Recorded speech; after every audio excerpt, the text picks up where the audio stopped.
안녕하십니까. 백성조입니다. 날씨가 쾌청합니다. 지난 4월 7일 서울 부산시장 보궐선거가 국내외적 관심 속에서 야당이 압승으로 끝났습니다. 코로나 상황도 진정되지 않으면서 백신 접종도 정부적 차원에서의 준비 부족으로 갈팡질팡하고 있습니다. 오늘 방송은 정치 근본, 그리고 왜 대한민국의 정치가 흐느적거리고 개판 5분 전인지에 대해서 한 사회학자의 고언을 통해서 여러분한테 말씀드려보고 개인적인 사출을 여러분한테 덧붙이는 그런 방송을 진행해보고자 합니다. 여러분 아시는 바와 같이 지난 4월 7일 보궐선거에서 외신들은 여러 가지 힘겨운 한국 정치 현실을 쏟아냈습니다. 뉴욕타임즈지는 양대 도시 유권자들이 공경에 처한 문재인 대통령에게 참담한 타격을 가했다는 보도를 내렸습니다. 더 나아가서 뉴욕타임즈는 내로남불이라는 표현을 한국식 발음을 통해서 세상에 알렸으며, 내가 하면 로맨스, 남이 하면 불륜이라는 그 해석도 내렸습니다. 더 나아가서 국민은 문재인 정부가 무능하더라도 적어도 보수 정부보다 윤리적으로 우월하기를 바랬는데 더 심각하다는 것입니다. 더 나아가서 선거 결과는 이런 상황을 연상하게끔 문정부의 내로남불에 대한 국민이 불만이 표출됨으로써 불가피하게 대통령은 레임덕을 맞을 수밖에 없게 됐다는 것입니다. 또한 여러 외신들은 이번 양대시장 선거 결과는 야당이 잘해서 승리했다기보다는 여당에 대한 심판이다, 여당이 잘못해서 도찐개찐이 양당 체제 하에서의 정치가 개판이 되다 보니까 어떻든 여당을 타겟으로 한 국민적 반란이라는 식으로 기사를 해서 송고를 하고 있는 것입니다. 영국 시사 주간지 이코노미스트지는 유권자들은 보수 당에 매료되지 않았으며 야당이 승리했지만은 야당의 승리가 아니라 여당의 참패라는 그런 식으로 보도를 하고 있습니다. 여러분이나 제나 지난 4년 전 박근혜 정부의 적폐청산몰이에 혈안이 됐던 현 정부의 치세를 들여다보면 더 심각한 것 같습니다. 더 못하는 양상이 이곳저곳에서 터져나오고 있는 것을 본다면 4월 7일 보궐선거에 대한 외신들이 다전된 보도 내용은 극히 정상적인 보도 내용이 아니냐는 그런 생각을 떨쳐버릴 수 없습니다. 한마디로 한국 정치가 4년 전이나 4년 후나 거의 변화가 없고 리더들이 어떤 그 자질이 거기서 거기라는 그런 생각을 하게 하는 그런 양상이 현재 벌어지고 있습니다. 그래서 오늘 방송에서는 한 중앙일간지가 원로 사회학자와의 한국 정치에 대한 어떤 고민을 털어놓는 그런 인터뷰가 있었는데요. 거기서 여러분한테 도움이 될 수 있는 그런 인터뷰 내용을 중심으로 해서 여러분한테 말씀을 드려보도록 하겠습니다. 중앙일보가 원로 사회학자 김경동 교수를 만나서 인터뷰를 했는데요. 우선 정치 근본이 뭔가에 대해서 물어봤습니다. 그랬더니 그는 한마디로 안민이다. 백성을 편안하게 해주는 것이 정치 근본이라고 그랬습니다. 그리고 그렇게 근본이 잘 돌아가야 좋은 나라가 될 수 있고 하는 식의 말씀을 하고 있는 것입니다. 그렇다면 어떨 때 이 안민이 가능한지에 대해서 물었더니 유학을 꺼내들었습니다. 유학에서 수기친이라는 그 표현을 말씀하셨는데요. 먼저 자기 자신을 잘 수양해서 도덕적으로 완숙한 위치에 있어야 치인이 가능하다. 통치하는 사람, 정치하는 사람이 떳떳할 수 있지 않느냐는 그런 말씀을 하고 있습니다. 스스로 닦지도 않으면서 남을 다스릴 때 주로 나오는 말이 내로남불이다라고 하고 있습니다. 뉴욕타임즈에서 한 말이 되겠습니다. 무슨 말입니까? 문재인 정부가 박근혜 정부를 적폐청산으로 몰아서 탄핵하고 수용인으로 전락시킨 상황에서 자신들은 치인을 하지 않고 거들먹거리면서 4년 허송세월을 했다라는 그런 생각을 하게 합니다. 그 다음에 여기서 이 치자에 대한 그 해석을 한다면 다스릴 치인데요. 그 뜻에 맞게 어떻게 다스림이 이루어지는 게 중요한데 여러분이나 제가 알다시피 최근에 저희 그 180명의 여당 국회의원을 거느린 그런 상황에서 힘이 있다고 법을 마구잡이로 만들어서 심지어는 헌법에 위헌적이고 헌법에 근거 없는 이런 특정 사안을 위한 법들을 만들어서 백성을 규제하는 그런 다스림을 펼치고 있는 상황에서 이번 4월 7일 보궐선거는 국민들이 화딱지난 그런 상황에서 야당에 몰표를 던진 것이 아니냐는 그런 생각을 하게 합니다. 더구나 강제로 이래라 저래라 지시하고 규제하는 것, 이것은 소위 수기치인에서는 도저히 상상할 수 없는 것인데 형 정부는 이것을 당연시하고 밀어붙이고 있습니다. 비근한 예로다가 우리가 코로나 상황에서도 이래라 저래라 하지만은 정부적 차원에서 백신 확보라든지 그 다음에 이 코로나의 어떤 진전되는 상황에 대한 어떤 그 전략적 대책을 만들어서 국민을 편안하게 행복하게 해야 됨에도 불구하고 그런 것들은 하나도 하지 않으면서 백성만 그렇게 해왔다는 것이죠. 최근에 이런 상황은 백신 확보가 안 돼서 세계에서 111번째 백신 접종국으로 전락이 되었고 소위 그들이 자랑하는 K방역 이것도 헛구에 그쳤다는 것이 천하가 다 아는 그런 사실이 됐기 때문에 그리고 백신 예방 접종에 의해서 면역이 돼서 정상적인 대한민국이 작동하는 시점도 정부는 올 연말로 잡았는데 전문가들이 판단에 의하면 올 연말은 전혀 아니고 내년 가도 어떻게 될지 모른다라는 그런 비아냥 아닌 현실이 되고 있다는 것을 생각한다면 그런 것 같습니다.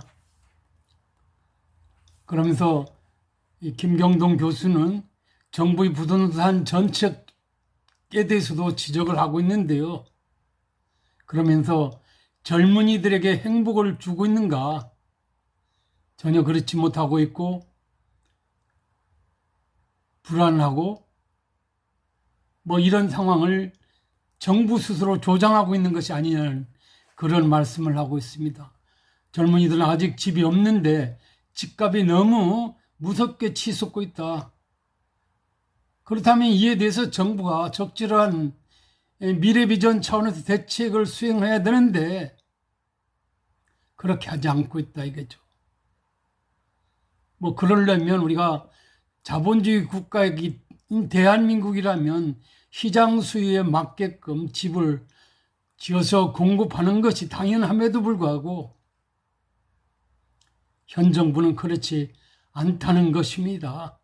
사회주의 국가처럼 하고 있다는 것입니다.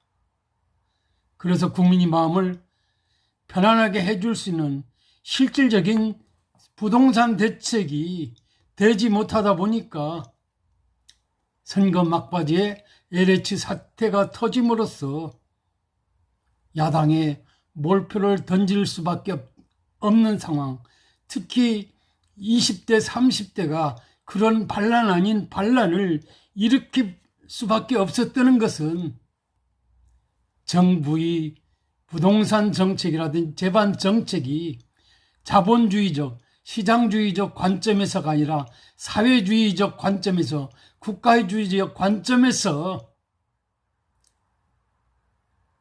천하에 제일 가는 어떤 전략가가 아니라 자기 편을 사람을 장관, 정책실장 등으로 삼아서 하다 보니까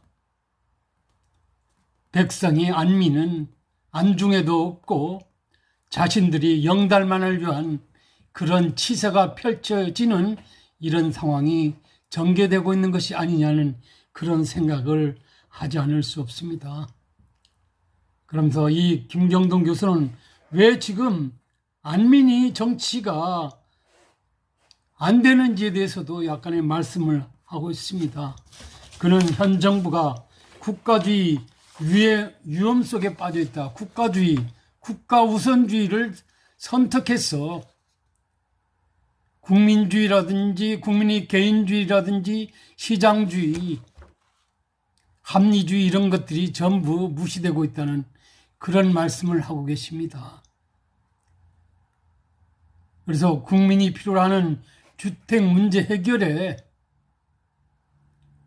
소이고 LH공사와 같은 SH공사와 같은 이런 기관을 활용해서 자신들이 주도하겠다는 것인데 이게 잘 안 되는 것이죠.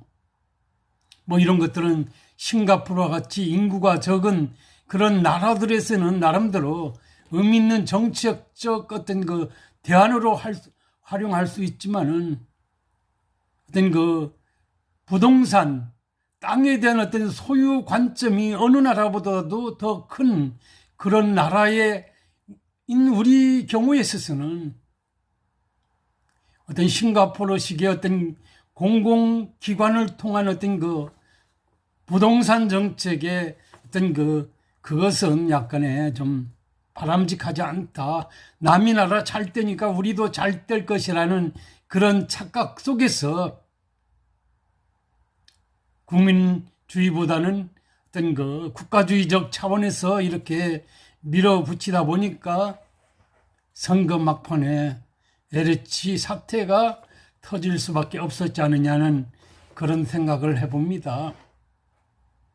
그래서 김경동 교수는 어떤 그 국가주의가 왜 위험한가에 대해서 말씀하고 계시는데요. 그는 국가가 손대기 시작하면 효율성이 떨어진다 이거죠. 그죠? 우리나라뿐만 아니라 공기업이 흑자를 내면서 운영을 효율적으로 하는 나라는 이 세상에 그렇게 많지 않다는 것입니다. 전 세계적으로 보더라도요. 그럼에도 불구하고 이런 부동산 문제를 국민들이 어떤 저항적 차원에서 반론을 숱하게 제기했음에도 불구하고 이런 식으로 가는 것입니다. 국가주의 발상을 폐기 처분하지 못하고 밀어붙이고 식으로 가고 있는데 임기가 다 끝나가는 시점에서 장담했던 부동산 문제, 개판 5분 전이 되고 있지 않느냐는 그런 생각을 하지 않을 수 없습니다.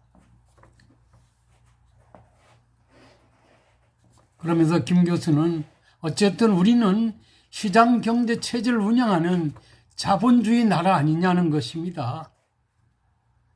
물론 자본주의에 맹점이 많습니다. 그 다음에 여러 가지 컨트롤 타워가 정상적으로 그것을 제어할 수 없는 이런 상황에서는 큰 문제가 생길 수 있지만은,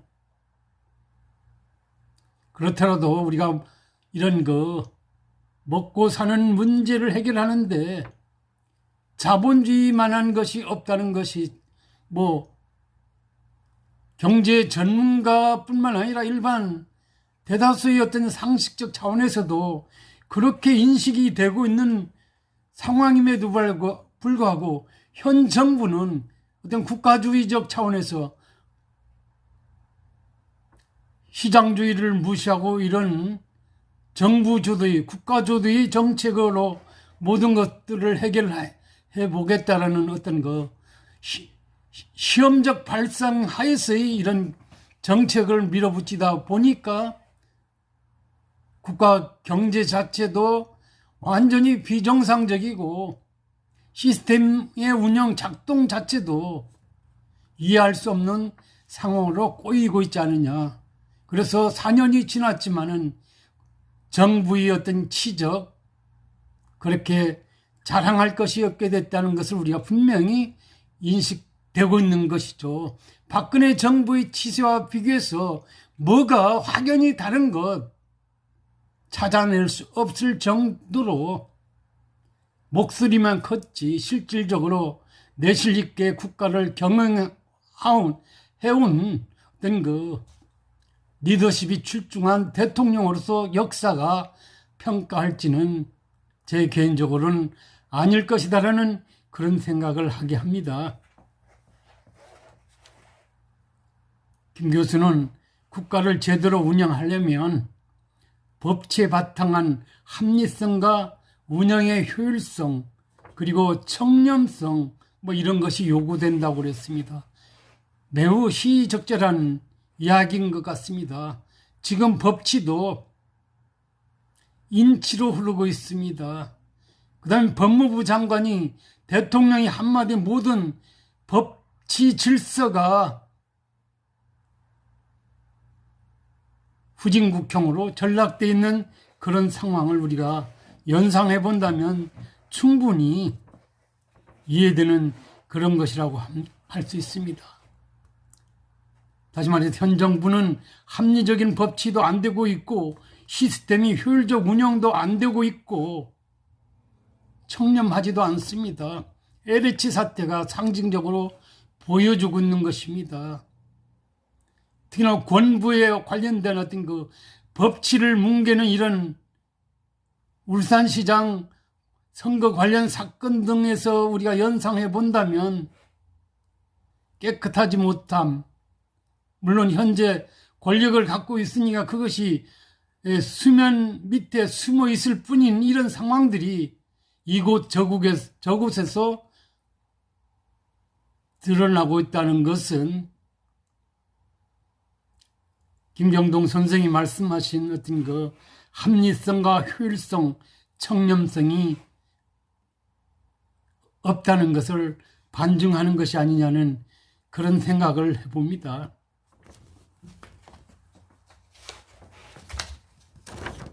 더 나아가서 이런 청렴성에 대해서 강조하고 계신데요. 소위 운동권 민주화 세력은 이념에 빠져 있어서 도덕적 훈련을 제대로 받아본 적이 없다. 이런 도덕적 훈련은 체험에서 터득해야 가슴에서 저절로 우러나오는 효과를 우리가 보일 수 있는데, 얻을 수 있는데 그렇다는 것입니다. 역사적으로도 이 문제와 관련해서 말씀하고 계신데요. 우리는 19세기 말 이래 일제히 강점 광복국의 혼란기, 6.25 전쟁, 공업화와 급속한 어떤 경제 성장, 권위주의에서 민주주의 이행 등 여러 고비를 넘기면서 한 번도 몸에 배는 도덕적 훈련을 체험한 적이 없는 백성들로 우리가 그런 백성들이 모여서 살고 있는 나라인데 특히나 이데올로기에 한번 빠져든 이런 운동권 세력들에게는 그런 체험의 기회가 전혀 있을 수 없었기 때문에 그들이 집권한 현 정부 하의 치세가 이렇게 청렴하지 못하다는 것입니다. 이런 운동권 세력들은 나만 선하고 내가 믿는 신념에 동조하지 않으면 상대방은 모두 적이 되는 그런 독선에 빠질 수밖에 없는 그런 것도 공공연하게 드러나고 있을 뿐만 아니라 지난 4년 동안 이런 치세를 통해서 국민 대다수가 각인하고 있지 않느냐는 그런 말씀을 하고 계십니다. 그래서 운동권 세력이 독선과 도덕적 훈련이 결핍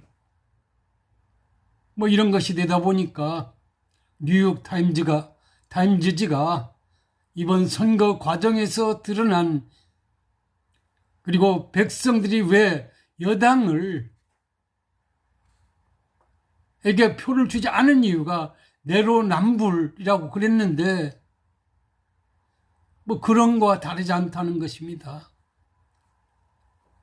그러면서 지금 한국 정치에서 가장 큰 문제가 뭔지에서 물었더니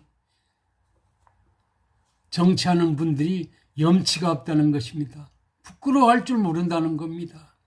자기네만 잘나고 똑똑하고 민주화운동을 했기 때문에 더 웃기는 것은 이들이 민주화운동한 것을 대대손손 각인시키기 위해서 특별법을 만들어서 평생 먹고 사는데 지장이 없는 법을 만들려는 그런 시도를 하고 있었다는 것이죠.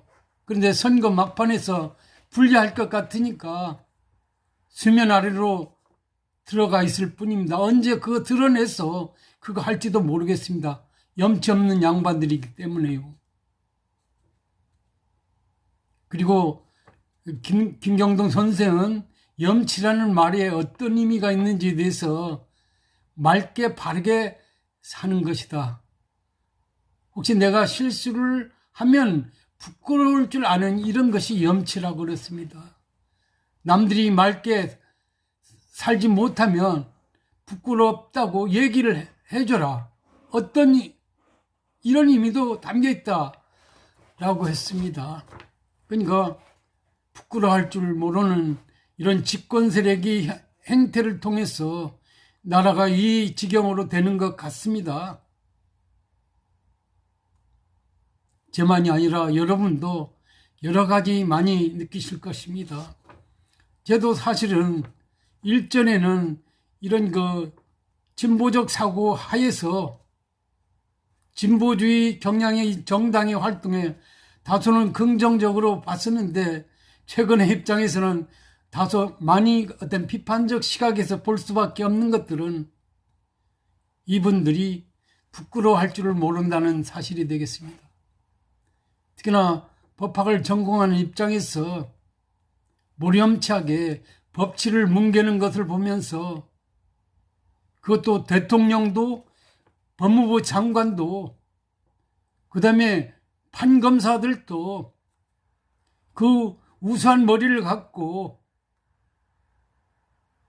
공무원으로서 국민의 공복으로서 최선을 다하고 양심껏 부끄러울 줄 알면서 본분을 다해야 되는데 내로남불 전형 전 정부의 사람들에 대해서는 그렇게 몰아세우면서 자신들은 그런 것을 밥 먹듯이 하고 있다는 것입니다.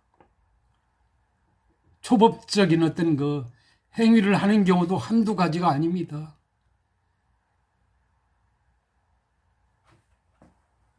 어떻든 이런저런 상황에 비추어서 이번 4월 7일 보궐선거는 대한민국이 어떤 속내를 여실히 국내외, 특히나 외국에다가, 그 다음에 우리 국민들에게는 이 정부의 어떤 치세가 어떤 상황에서 어떻게 돌아가고 있고 결말은 어떻게 될 것이라는 것을 확실히 보여주는 어떤 터닝 포인트를 제시한 어떤 선거였다는 점에서 매우 시적절했지 않느냐는 생각을 저 개인적으로는 해봅니다.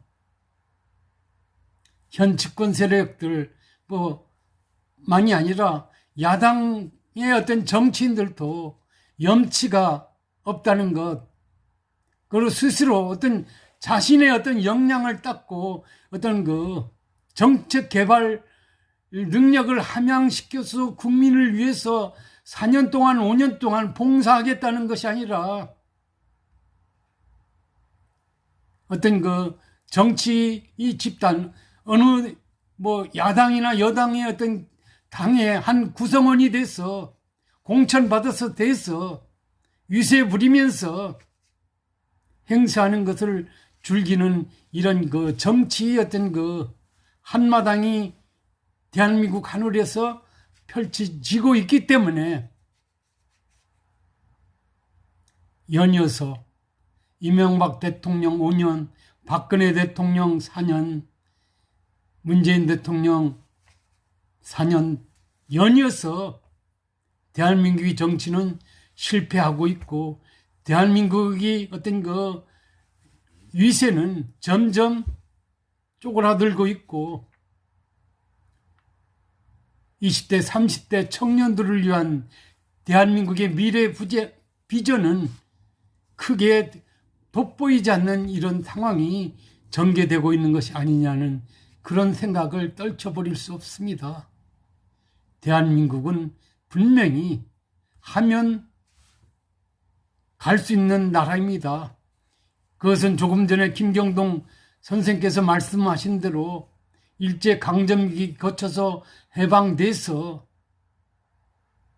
이뤄오는 과정에서 다른 어떤 동남아 지역 국가들에 비해서 우리는 일주월장 국가를 이만큼 일궈냈는데 이런 식으로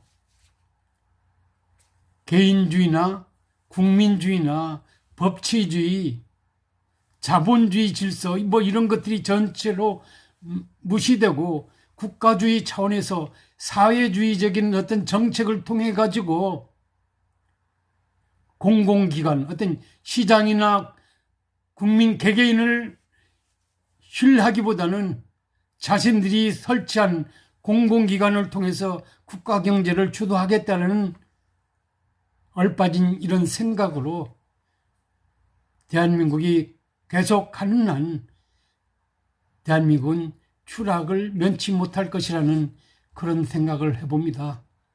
저는 역사를 쓰고 있습니다.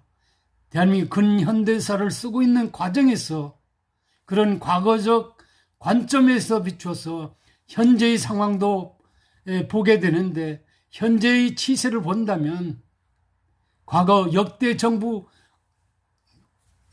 비유하건대 최악의 상황에 치세가 펼쳐지고 있고 그 결과물도 그렇게 될 것이라는 생각을 여러분한테 하지 않을 수 없습니다.